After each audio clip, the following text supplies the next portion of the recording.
আসসালামু আলাইকুম। সো জাতীয় বিশ্ববিদ্যালয় ভর্তি পরীক্ষায় 100 মার্কের যে এমসিকিউ থাকবে, সো তোমরা কেমন করে দাগাবা? কারণটা বলতেছে এই কারণে যে পাবলিক বিশ্ববিদ্যালয় সবাই পরীক্ষা দিছো, বা জাতীয় বিশ্ববিদ্যালয় এবার প্রথম পরীক্ষা।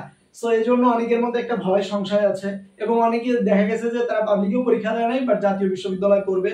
সো আগে যেমনটা ছিল জিপিএ এর উপর ভিত্তি করে, বাট এখন তো হচ্ছে না।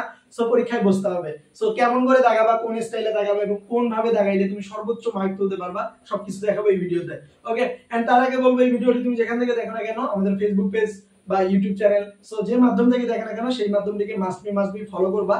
এন্ড সকল বিশ্ববিদ্যালয়ে যত ধরনের কোশ্চেন থাকবে সব আমাদের ভিডিও কমেন্ট সেকশনে বলতে পারো, নয়তো আমাদের ইনবক্সে বলতে পারো। ওকে, দেখো আমি তোমাদেরকে সমস্ত কিছু ক্লিয়ার করে দিচ্ছি। সো এই যে এটা হচ্ছে আমাদের পরীক্ষার খাতা, সো পরীক্ষার ওএমআর শিট। সো ওএমআর শিটে এখানে ধরো যে 100টার মতো করে কোশ্চেন আছে, ঠিক আছে? সো এই 100টা কোশ্চেনের মধ্যে তুমি কতটা কোশ্চেন দাগাবা? আমাদের ভিডিওর প্রথম প্রশ্ন এটা, যে 100টার মধ্যে কতটা প্রশ্ন দাগাবা। সো ভাইয়া কিন্তু পাবলিক বিশ্ববিদ্যালয় ভর্তি পরীক্ষায় বলে যে নিশ্চিত 100টার মধ্যে 100টা কোথাও দাগা যাবে না, কারণ নেগেটিভ মার্কিং আছে। বাট জাতীয় বিশ্ববিদ্যালয় ভর্তি পরীক্ষায় কোনো নেগেটিভ মার্কিং নাই, বুঝতে পারছো?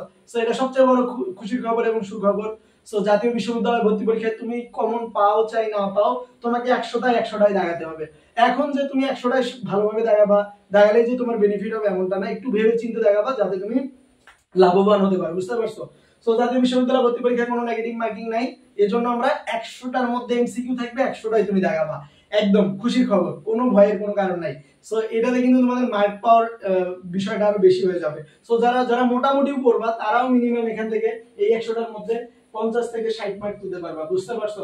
এন্ড যারা একটু ভালো প্রিপারেশন নিছো তারা মিনিমাম এর চেয়েও বেশি 60 প্লাস স্কোর থাকবে ইনশাআল্লাহ। ওকে, সো দেখো আমি এখন তোমাকে বলবো যে তুমি 100টা এমসিকিউ কোন স্টাইলে দেখাবা। সো 100টার মধ্যে দেখতে পারছো তোমরা যে এই যে 60 মার্ক, সো এই 60 মার্ক বাংলা 20, ইংরেজি 20 এবং জিকে 20, এই 60 মার্কের মধ্যে আমি বিশ্বাস করব তোমরা যারা একটু পড়ছো বা এই যে কয়েকটা দিন পড়ছো, সো এই কয়েকটা দিনও যদি পড়ো, এই 60 এর মধ্যে মিনিমাম 30 মার্ক পাবা ভাই, একদম বিশ্বাস রাখো 30 মার্ক পাবা। ওকে, সো এখান থেকে তো মিনিমাম 60 এর মধ্যে 30 পাবা। সো কেমনে পাবা, একদম ইজি। সো বাংলা থেকে বাংলা প্রথম পত্র দ্বিতীয় পত্র মিলে খুব সুন্দর সহজ কোশ্চেন আসবে, যেগুলো তুমি একদমই পাবা। এন্ড ইংরেজি থেকেও খুব আমলি কঠিন কোশ্চেন হবে না, খুবই সহজ কোশ্চেন হবে, ভয়েস নারেশন, তারপর হচ্ছে অ্যাপ্রোপ্রিয়েট প্রিপজিশন, এন্ড যে কমন বিষয়গুলো একদম সহজ যেগুলো, ঠিক আছে? So right form of verb এগুলো আসবে। এন্ড জিকে থেকে বাংলাদেশ বিষয়গুলি থেকে আসবে, এবং সাম্প্রতিক থেকে সর্বোচ্চ 2টার মতো কোশ্চেন আসতে পারে, ঠিক আছে? এন্ড তার মধ্যে সবচেয়ে হাইলাইটেড টপিকস হচ্ছে আবু সাইদ কিংবা মুগ্ধ, নয়তোবা ডক্টর মোহাম্মদ ইউনুস। ওকে, সো এই হচ্ছে কথা, ঠিক আছে?